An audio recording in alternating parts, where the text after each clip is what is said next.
The steps for releasing subsequent versions of an SOP is very similar to the initial release.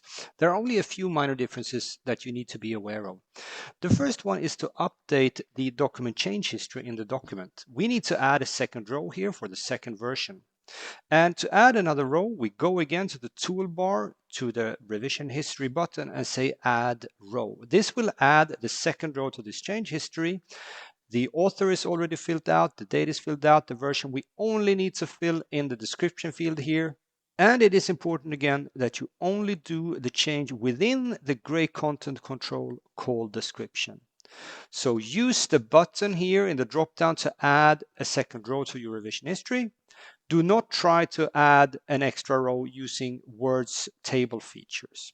We can now save it and we can start the release process just like we did for the initial release.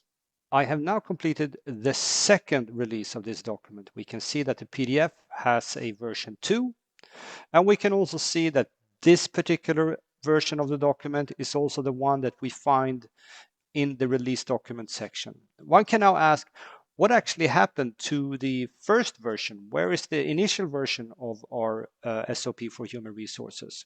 Well, that version is of course still in the system, and should I be interested in having a look at an older version of a document, I then navigate to the file object. This is our working document, and if I look here in the revision history, I will see which of the revisions of my Word document that resulted in a completely released PDF version of that document. So we find the version 1 of our document here, and we can also see that the most recent one that we have released is the version 2. Now you can just click download here to download the previous version, or navigate to the signature object to see actually who signed off on it and what kind of training records were created. That's how you release subsequent versions of a document in Aligned eQMS.